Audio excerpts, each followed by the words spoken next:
Gara-gara biji yang hilang, Dandadan langsung jadi seri paling hype di kalangan anime lovers. Fans beneran maupun karpit sama-sama bikin anime ini trending. Openingnya udah ditonton 30 juta kali, episode 7 nyaris dapat rating 10, dan meme-nya belum berhenti sampai sekarang. Gimana enggak, konsepnya cukup fresh, gabungin alien dan hantu atau yokai. Terus jokesnya yang absurd beneran bikin ngakak. Dengan semua keunikan itu, gua rasa jalan memperebutkan kursi sebagai anime of the year bakal terbuka lebar buat Dandadan. Bisalah diadu dengan judul-judul lain. Tapi, kira-kira seberapa besar peluangnya buat menempati posisi itu? Selamat datang di segmen While You Watch. Kenalin, gua Outlaser. Di video kali ini, gua mau bahas kenapa Dandadan mungkin bakal jadi anime terbaik tahun ini. Seperti yang gua bilang, Dandadan punya konsep cerita yang fresh. Anime tentang manusia lawan alien, udah pernah. Manusia lawan hantu atau yokai udah sering.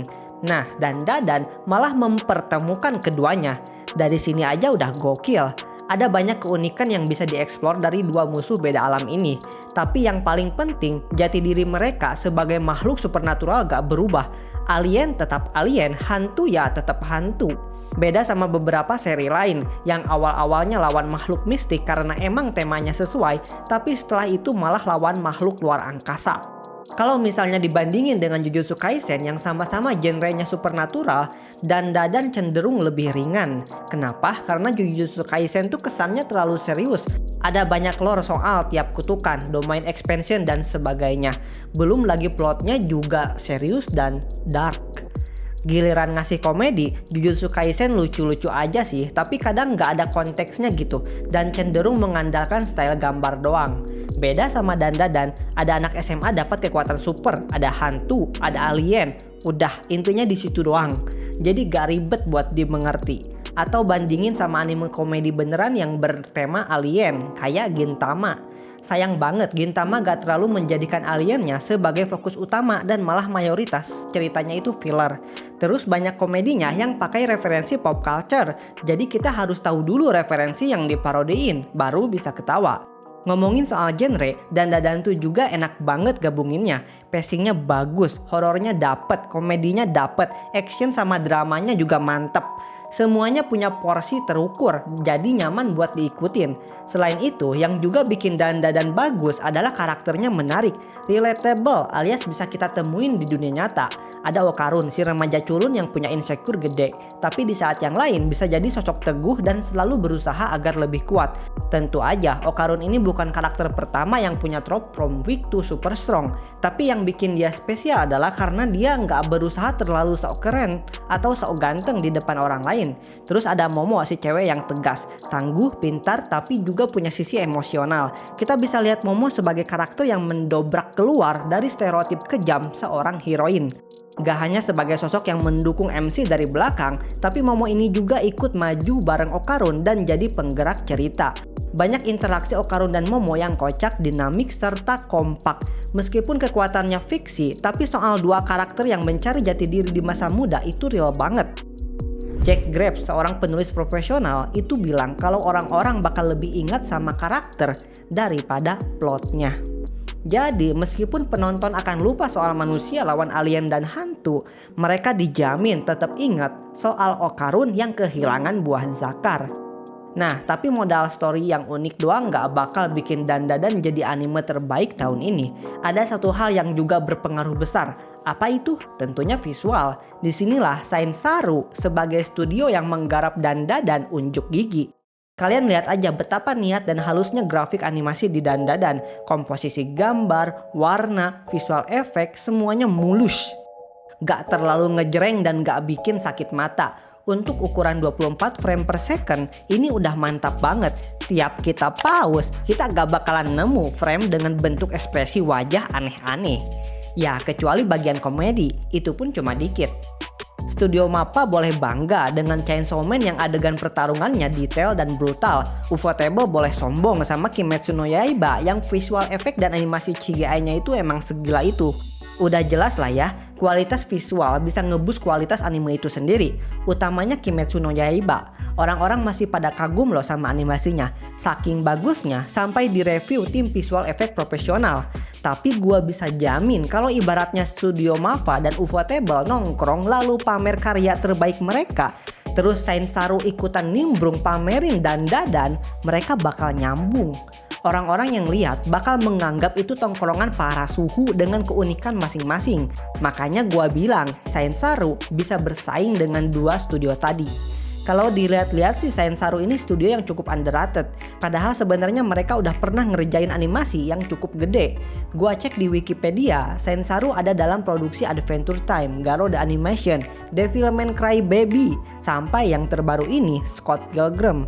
Atau mungkin ada yang tahu Pingpong the Animation, itu Sainsaru juga yang garap. Gaya visualnya mungkin gak terlalu umum buat dinikmati semua kalangan gitu, tapi tetap aja jatuhnya memorable. Intinya Sainsaru ini emang udah banyak pengalaman handle project, dan pengalaman itu mereka pakai buat dandadan.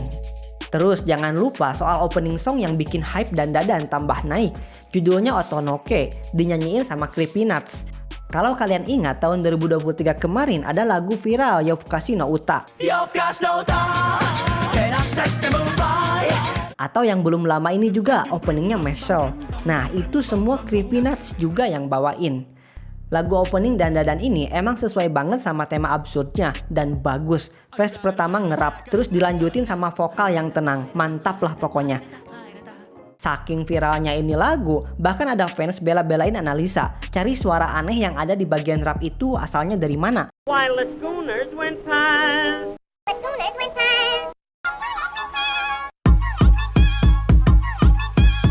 Jadi emang dandadan ini produksi dan hype yang dihasilkan emang gak main-main. Semakin kesini, selera audiens itu juga sebenarnya berevolusi dan makin aneh. Kita bisa lihat di media sosial, konten-konten absurd banyak berseliweran dan penikmatnya gak sedikit. Orang juga udah gak terlalu suka konten yang bertele-tele, maunya yang satset langsung ke inti. Nah, dandadan muncul seakan-akan menjawab kebutuhan selera audiens tersebut. Ceritanya nggak klise, visualnya mantap, penulisan karakternya juga bagus. Kapan lagi kan kita bisa lihat anime yang memanjakan mata, tapi ceritanya tentang cowok SMA kehilangan biji. Kayaknya anime ini juga emang sengaja tayang belakangan menjelang akhir tahun biar gak ada yang bisa menggeser posisinya sebagai anime hype. Strateginya bagus juga. Anggaplah misalnya dandadan emang masuk sebagai nominasi anime terbaik 2024. Tentu bakal ada yang jadi pesaingnya dong. Memang gua akui ada beberapa judul anime ngehits sepanjang 2024 ini. Tapi mereka punya kelemahan tersendiri yang bikin dandadan gak perlu terlalu khawatir. Dungeon Meshi contohnya. Nah, kayaknya belum bisa geser dandadan. Dungeon Meshi terlalu nyantai di awal, sehingga orang bisa aja jenuh duluan sebelum explore dunianya lebih jauh.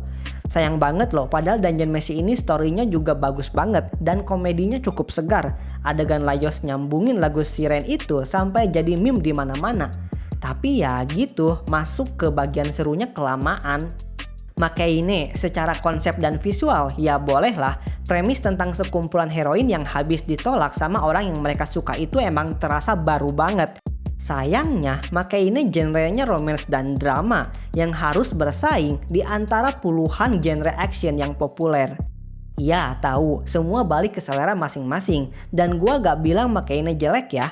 Hanya aja kita bisa lihat sendiri kalau hype-nya Makaine gak bertahan terlalu lama gitu.